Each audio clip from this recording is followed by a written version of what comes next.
Not what you think you're spending, what you're actually spending. We think we know what we're spending our money on. We haven't a clue until we write it down. There's nothing hiding around the corner when you get into a month.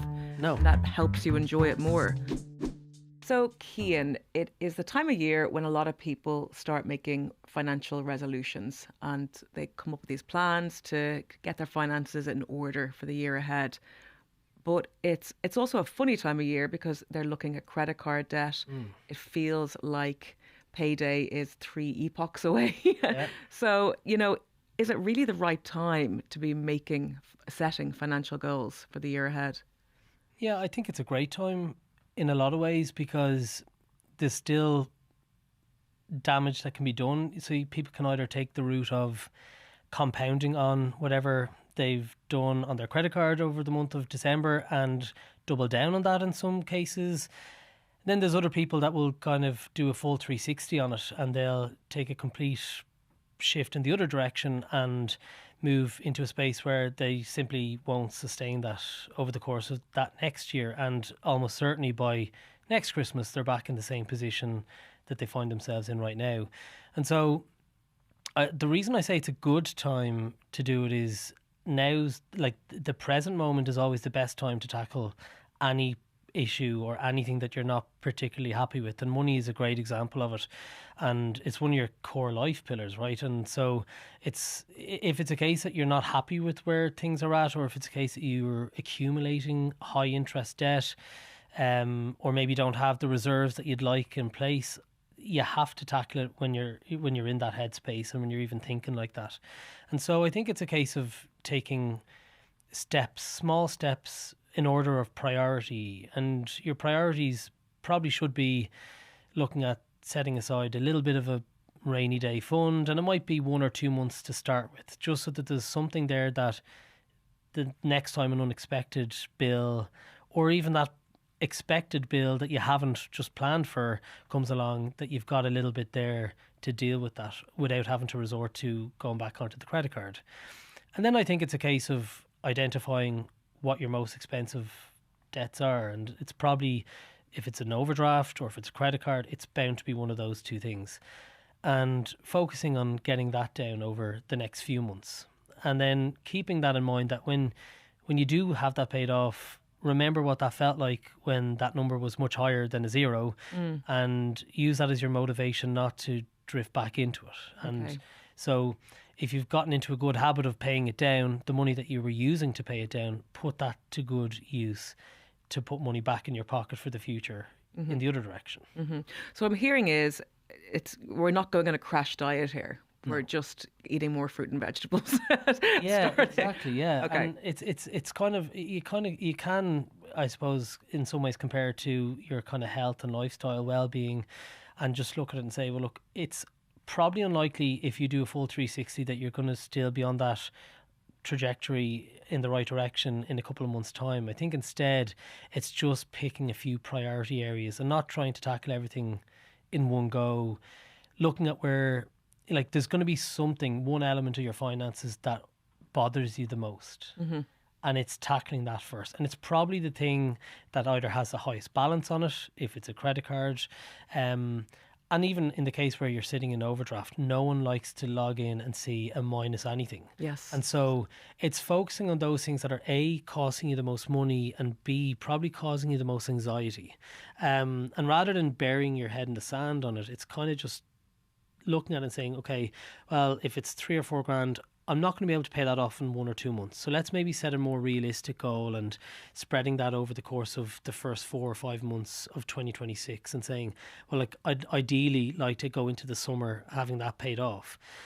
What that allows you to do is, A, bring the balance down. You're probably not going to be inclined to spend on it while you're paying it down. And then B, it might allow you an opportunity to build up a little bit of a reserve on the other side as well, so that unexpected bills, when they do happen, and they do, that there's some money sitting in a savings account there ready to be used for that little bit of an unexpected bill.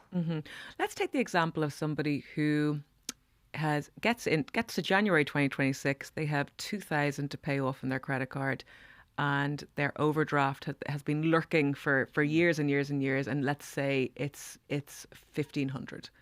So what's a good strategy there? And I might start by asking about overdrafts because I'm always curious. Can you pay them off piecemeal? Can you ring your bank and say, can I reduce the overdraft amount, or does it all have to come down in one amount? Well, it's a negative balance to start with. So if you have €1,000, if you're in €1,000 overdraft and you earn €3,000, the next time that €3,000 hits your bank account, you're in a €2,000 positive, right? So in order to avoid going into overdraft by the end of that month, you need to be spending €2,000 or less. Okay. So it's not that you can pay it off in piecemeal. It either sits as a negative until more money than that balance goes into the account.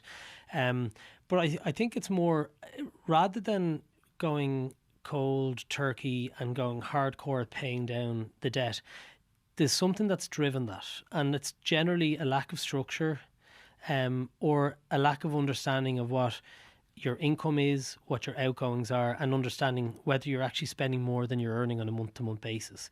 Like, that's the definition of going into debt, is spending more money than you're actually earning. It's not just the fact that you got an unexpected bill. It's that in the months or years leading up to that, you weren't setting enough money aside from what you were getting paid on a month-to-month basis to deal with that unexpected bill that might come down the tracks. And I think it's a case of almost treating yourself like a business. No one wants to run a business in a loss. Okay, so treat your household finances in some ways like a business, and the only way you can do that is very simply getting a budget or getting a blank sheet of paper, looking at your bank account over the last 2 months, not what you think you're spending, what you're actually spending, and write down, what are my regular monthly bills and outgoings, and write that down under your outgoings. Then look at your pay over the last 2 to 3 months, and for most people it's pretty consistent, so write that figure down. And if your outgoings are obviously higher than your incoming, well, then you've got a problem. And then you need to look at, well, is there anything that I can cut down on in terms of my outgoings to bring that number down? Because that's a lot easier to do. As much as it takes change, it's a lot easier to do and more likely to happen than a pay rise that you need to go cap in hand to your employer for. So I think, as I say, the credit card, the overdraft, that happens because there's lack of structure, lack of direction, and there's probably just that ignorance of, I actually don't know how much I'm earning. You'd be surprised at how few people know exactly what they earn on a month-to-month basis. And then lack of understanding of really what they're spending. And so I think it's a case of, I think budgeting is a really good exercise, and that doesn't go for just simply people on a kind of a low to middle income position. That goes for at any income level, because without budgeting you're going to leak money, and no matter if you're a high income earner, you're just going to leak more money if you just don't have that structure and direction. And it's not a case of limiting yourself. It's a case of, I mean, for me personally, it's probably the single biggest financial decision I've ever made was budgeting, because I'm in a fortunate enough position that I earn reasonably well. But I actually, I suppose I've left myself in a position that I'm able to do an awful lot more things with the same amount of money now than I was able to when I wasn't budgeting. And it's not limiting myself, it's just setting enough aside every time I get paid and learning to live without some of my money every single month, that money's still there to be used whenever I want to do that thing or want to go on that holiday or treat myself to whatever it might be. The money's still there, it's still mine, it's just not being spent within that month.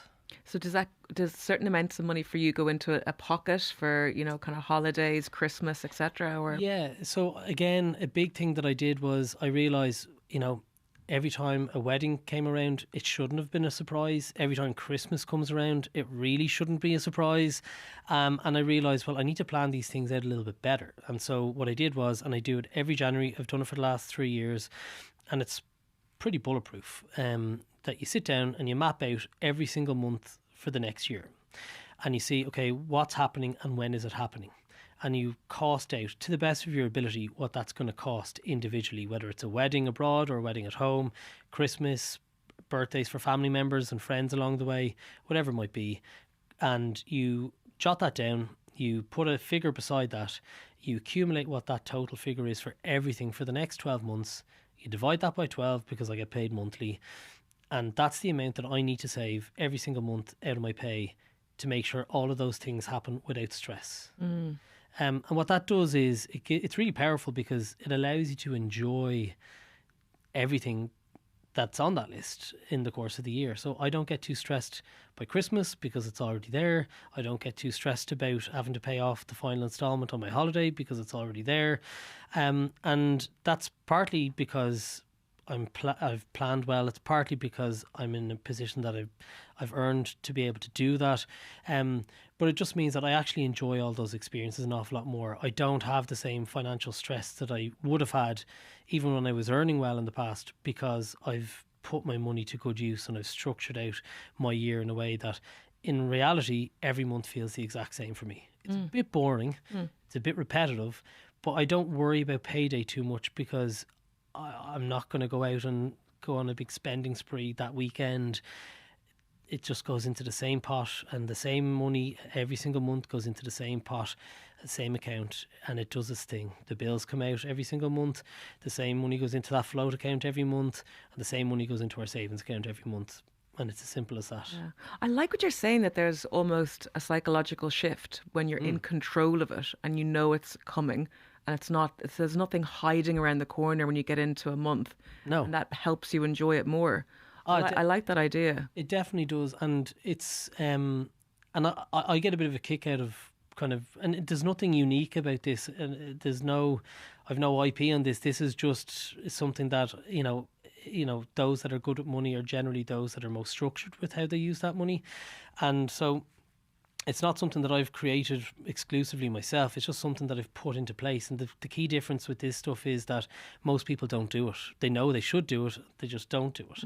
And it's just getting that consistency in place, repetitiveness in place, and it just takes the highs and lows of payday. So as I say, you don't experience that same kick when your salary lands, because it's just going to do the same thing that it did last month.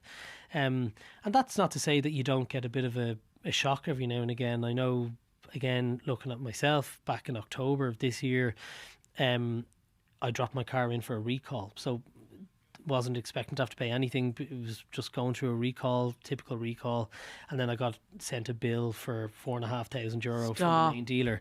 Now I ended up bringing it to a different garage, and I got it for a little bit less, but still didn't come out with less than $3,500 of a bill. And so that can knock anybody back again, no matter how much you're earning. If that's unexpected, it's a surprise. But that's probably the first, I suppose, unexpected bill that I wasn't prepared for, because how can you prepare necessarily for that? But that's where your emergency fund kicks in, and that might wipe out some or all of it. But that's the purpose of having something like that in place. And so I just think it's important that people don't live too much in the now, but they still do enjoy themselves enough.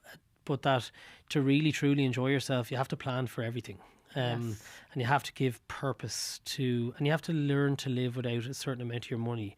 I think that's a really difficult thing for people to grasp when, the cost of everything has increased in the last few years, and at a much greater rate than their earnings have increased by. Just having a roof over your head is expensive, utilities, etc. So it is difficult to actually even have the bandwidth to set some money aside. But simply, if it's a non-negotiable that you go to that wedding, or if it's a non-negotiable that you're still going to gift at Christmas time, then you have to prepare for it and set that money aside. Otherwise, you shouldn't be doing it. Because if it's another loan, or if it's a credit card jumping up sky high, and you're just spending the next year getting that back down to then do it all again another year later, that's no way to live. What about someone who's absolutely at ground zero, always spends beyond their means, has got lots of debt, is coming into this month saying, I'm going to do it this year? Where should they start? I think if it's a case that they haven't figured it out themselves before now, they need to hook up with a financial advisor. It's quite simple. And often, I know in my cases, if I think of my health and fitness, I'm a devil, and I know what I should do, but without accountability and someone in my ear, I'm not going to do it. I know that's the way I'm just wired like that. Whereas I have the discipline when it comes to my finances to know what I need to do and do it.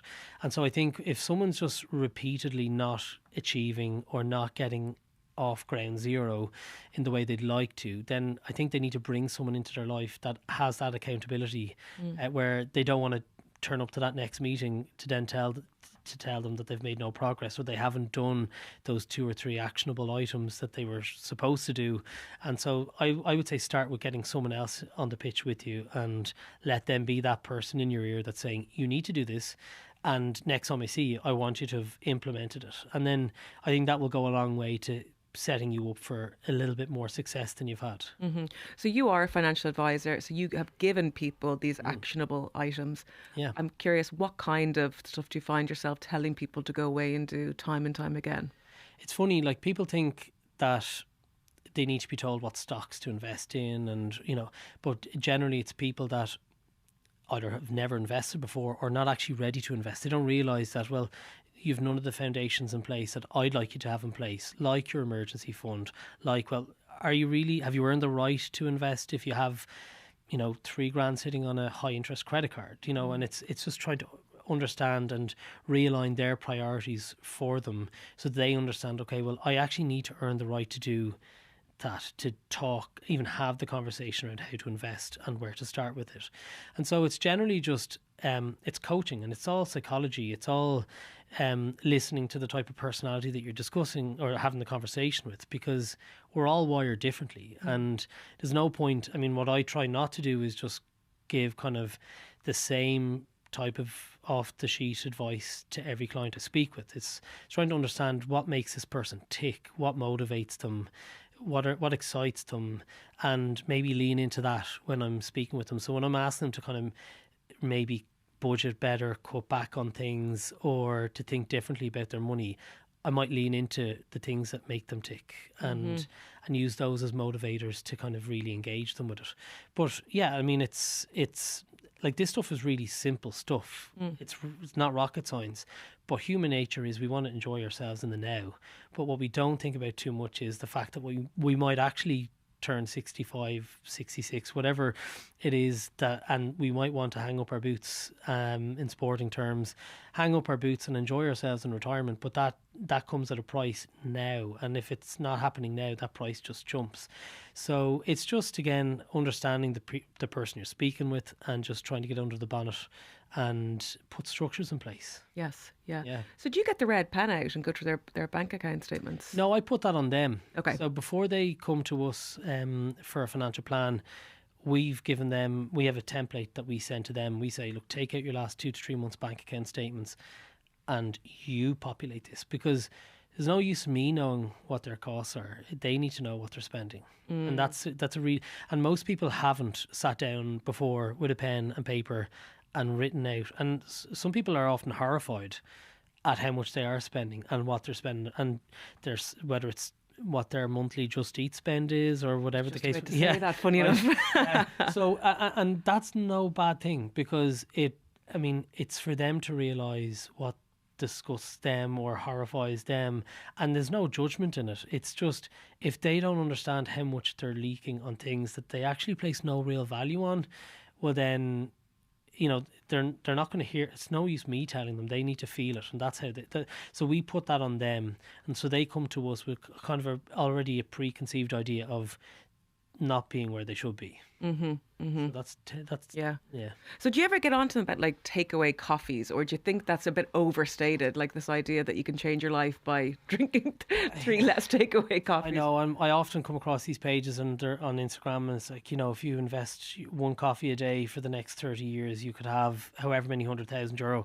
And I'm like, well, it's about balance, right? And I like my coffee, and I enjoy going out and the interaction of ordering my coffee or maybe having a coffee socially with someone else, and I certainly wouldn't cut back on that, and I wouldn't encourage someone to cut back on that. There's almost certainly other quicker wins and sometimes bigger wins, and so things that I like to do is sit down, and every year I put in my calendar when my TV and broadband is up for renewal, when my car insurance, home insurance is up for renewal. They're the bigger wins. They're the ones that put a little bit more money back in your pocket. I still want to do the €5 or 450 or 450 flat whites. I want to be able to buy my coffees out. I don't want to have to cut back on certain things. So there's some non-negotiables for me where I know I'm not going to do that. I wouldn't expect a client to do that, because you need to strike that balance of making the changes that you need to change to shift the dial on the numbers sufficiently, while also it being sustainable. So a big part of what we do is when we're planning and building out a plan for people, is we build in the things that they want to plan ahead for, be it a landmark holiday or birthday that they want to celebrate, be it if cars are their passion, that they can change their car as frequently as they want to. We like to build those kind of, if you want to equate them to cheat meals in to their plan, because that's what keeps them on track. You can't, if you cut everything back, it's just going to last for only so long. And what we'd rather do is implement smaller changes and then target the stuff that's going to shift the dial the most, and implement those and not try to tackle everything at once, because that's where. And so a plan isn't just a one hit, there's your plan, off you go. We'll come back next year and anything that we've left to be dealt with at a future date, we'll start to tackle those things one by one as well. So it's just doing things with people. It's mindset shifting. It's training people to think differently about the feeling of money, their relationship with money, and the fact that money is the thing that keeps the show on the road. Yes, but it has the power to allow people to do an awful lot more of the things they like to do if they plan sufficiently and have the right structures in place. Yes. So a lot of this is geared towards spending less money. But what about earning more money and trying to increase the money, the overall money coming in? Should that be something that should be on your mind as well? 100%. But that's a longer term play. And people need to feel shorter term wins to stay on track. So when you talk about making some cutbacks, people get a kick out of getting their car insurance for 100 quid less than the previous year. And that's enough to keep them motivated and disciplined in the short term. But absolutely, I mean, I'm a big believer in investing in yourself. Okay, so before you start looking to invest in the markets, if you're not happy with your income outgoing position and you've made all the short-term changes that you can on the expenditure side of things, you have to start reinvesting in yourself. And it's not just, it's not, you have to earn the right to earn more money as well, right? People, it's not a popular thing to say just work harder, upskill yourself, push the boundaries so that you earn that position up from where you're at the minute. But sometimes that's what it takes. And if you think back to the last financial crisis, a lot of people in certain industries had to completely reskill, redevelop themselves, retrain themselves into a totally different field. And without having to go that drastic on this, it could be just further educating, becoming an absolute expert in a specific thing in your line of work, whereby you're that go-to person. You increase your value, and if your current employer isn't willing to value that, someone else definitely will. And so, that is a huge bit. And it's probably the thing, I think, again, and fearful of bringing everything back to myself, but I always look back at myself, and my 25-year-old self is a totally different person to my 35-year-old now self. And a lot of that came down to certain triggers I had to move the dial on things. And my first child, like my wife was expecting our first child. I was 24 when she was expecting, in a very entry-level job, earning very little money and no prospect of ever getting out of the family home. And in fact, our first move was into her home with her mother, and that was brilliant, but it was a great motivator to, I understood I couldn't cut back on anything. So there was nothing I could cut back on in reality, and so I had to shift the dial on what I was earning. And then you find something that you enjoy, you find something that you're good at, you niche down on something, and don't be afraid to push the boundaries. And if someone's not willing to value you, you just put yourself out there and find someone that is. And that's a really powerful thing to do, particularly when you're in your kind of mid-20s to mid-30s, even early 40s. There's no kind of sell by date where you can't continue to do that. But yeah, that is a huge thing. And income shifts the dial significantly, and it gives you such choice. It means you need to cut back less on things. It means you can do nicer versions of the same things, and it creates opportunities. So yeah, it's a huge thing. So look, to tie it all together, what I'm hearing a lot here is you have to earn the right to invest. You have to earn the right to make more money. So it seems to me like our financial resolutions should come in phases for where you're at. So if phase one is building an emergency fund, Yeah. and tackling debt. I think phase one should be understanding yourself better, as in understanding your incomes and outgoings. Phase two being your emergency fund and tackling high interest debt. I think that's the order in which I would play those two things out. Okay. And then phase three is putting a financial plan in place for yourself that, in such a way that every month, every year feels the exact same, and you're working towards a much bigger goal, but you're also putting the structures in place that everything that comes along the way is, considered, and you're nothing should be a surprise. There'll always be something along the way, but yeah, I think it's putting structures in place. Don't try to tackle everything at once. Be kind to yourself. Be realistic. We are human, and it is important. Life is funny, and there's loads of ups and downs. So it's just about doing stuff in a way that is likely to improve the longer term picture, and not expecting to be able to solve everything in 2026. Okay. And with that in mind, we're not going to be able to solve everything in 2026. Give me one thing, one exercise, one task that a person listening to this can go away and do that will perhaps become a keystone habit, or perhaps kind of propel them forward to make better changes, to make more changes. I think it's get to know themselves better. We think we know what we're spending our money on. We haven't a clue until we write it down. So I think it's write it down, print out your bank statement for the last 3 months of 2025 and see what you actually did. Write it down, get uncomfortable with it, and do something about it, and put a plan in place. Don't be worrying about these fancy looking budgeting apps that you can download. It's all nonsense.